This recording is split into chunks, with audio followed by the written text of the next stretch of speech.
എല്ലാ മനുഷ്യനും ആഗ്രഹിക്കുന്ന കാര്യമാണ് സ്വാതന്ത്ര്യമുള്ള ഒരു ജീവിതം. പലരും സ്വതന്ത്രരല്ല എന്ന വാക്ക് കൂടെ നാം കേൾക്കുന്നൊരു വാക്കാണ്.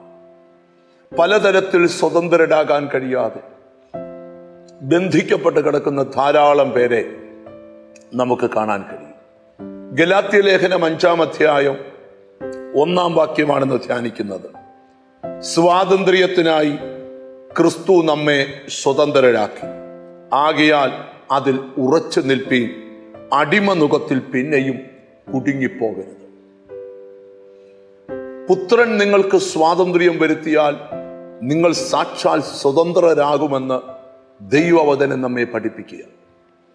3 തരത്തിലുള്ള സ്വാതന്ത്ര്യമാണ് ക്രിസ്തുവിന്റെ കാൽവരി മരണത്തെ കൂടെ നമുക്ക് ലഭിച്ചത്. 1, പാപത്തിൽ നിന്നുള്ള സ്വാതന്ത്ര്യം. 2, ശാപത്തിൽ നിന്നുള്ള സ്വാതന്ത്ര്യം. 3, രോഗത്തിൽ നിന്നുള്ള സ്വാതന്ത്ര്യം. പാപത്താലും ശാപത്താലും രോഗത്താലും ബന്ധിക്കപ്പെട്ട് കിടന്ന ജനതയെ സ്വാതന്ത്ര്യ പ്രഖ്യാപനം നടത്തുവാനാണ് യേശു ക്രിസ്തുവിന്റെ കാൽവരി മരണം.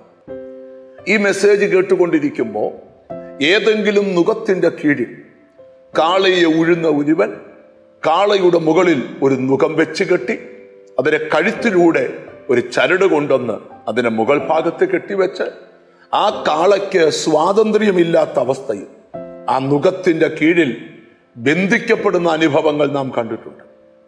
എന്നാൽ ഞാനും നിങ്ങളും പാപത്തിനും ശാപത്തിനും രോഗത്തിനും അടിമയായി തീരേണ്ട ഒരു നുകത്തിന്റെ കീഴിലായിരുന്നു.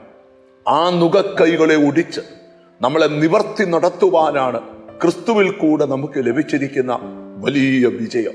ഇന്ന് ഈ മെസ്സേജ് കേട്ടുകൊണ്ടിരിക്കുമ്പോൾ ആരെങ്കിലും പാപത്തിന്റെ നുകത്തിലോ ശാപത്തിന്റെ നുകത്തിലോ രോഗത്തിന്റെ നുകത്തിലോ ബന്ധിക്കപ്പെട്ടിട്ടുണ്ടെങ്കിൽ ക്രിസ്തുവിൽ കൂടെ നിങ്ങൾക്ക് ലഭിച്ച സ്വാതന്ത്ര്യം ഇവിടെ പൗലോസ്ലീഹ വെളിപ്പെടുത്തുകയാണ്. ഗലാത്യ സഭയോട് പറയുകയാണ്, നിങ്ങളെ ക്രിസ്തു സ്വതന്ത്രരാക്കി, ആകയാൽ ആ സ്വാതന്ത്ര്യത്തിൽ ഉറച്ചു നിൽക്കണം, അടിമ നുകത്തിൽ പിന്നെയും കുടുങ്ങിപ്പോകരുത്.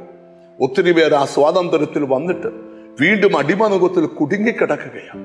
നീതിമാന്റെ അവകാശത്തിന്മേൽ ദുഷ്ടന്റെ ചെങ്കോൽ ഇരിക്കത്തില്ല.